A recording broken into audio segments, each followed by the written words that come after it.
Keyboard வாசிக்கணும் அப்படின்னாக்கா keys அதை பற்றி தெரிஞ்சுக்கணும்.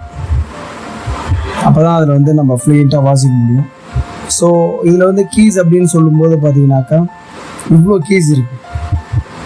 ஒரு 5 ஆக்டிவ்க்கான கீஸ் வந்து இதில் இருக்குது. கீஸ் வந்து பார்த்தீங்கன்னாக்கா இந்த இடத்துல ஸ்டார்ட் ஆகுது, அதான் இந்த ஒயிட் கீ சி அப்படின்னு சொல்லிட்டு ஒரு பேஸில் ஸ்டார்ட் ஆகுது.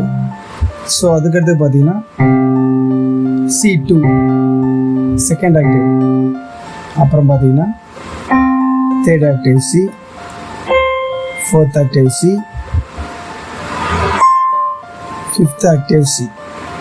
அப்போ நான் முதல்ல உங்ககிட்ட சொன்ன மாதிரி ஒரு 5 ஆக்டிவ் இருக்குது.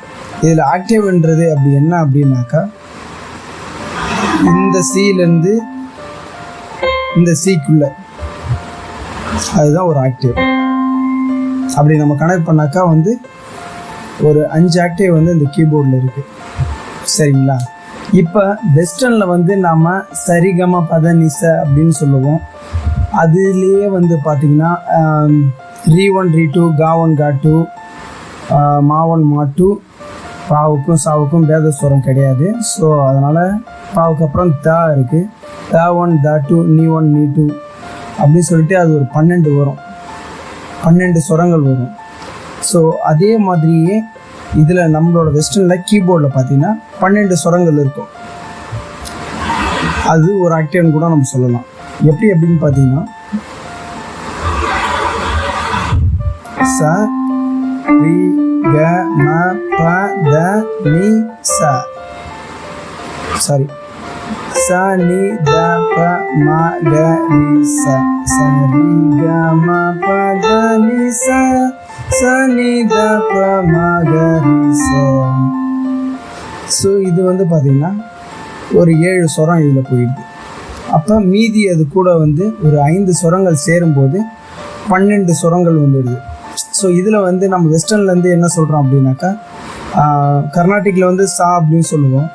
ஸோ நம்ம வெஸ்டர்னில் வந்து இந்த நோட் சா அப்படின்றது வந்து சி, ரீன்றது வந்து பார்த்திங்கன்னா டி, கான்றது வந்து பார்த்திங்கன்னா இ, மான்றது எஃப், பான்றது ஜி, தான்றது ஏ, நீன்றது பி, அப்புறம் மறுபடியும் சி, மேல் ஸ்தாயி சி, ஹை நோட் சி அப்படின்னு நம்ம சொல்லுவோம்.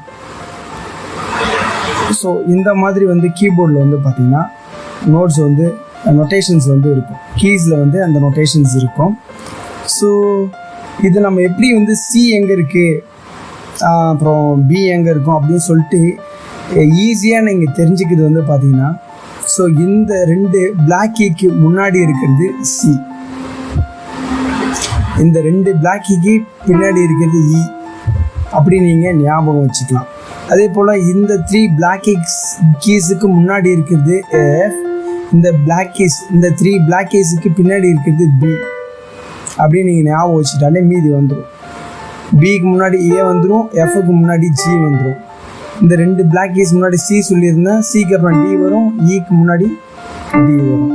ஸோ இதை வச்சே நீங்கள் கண்டுபிடிச்சிடலாம். அடுத்த வகுப்பில் பார்க்கலாம்.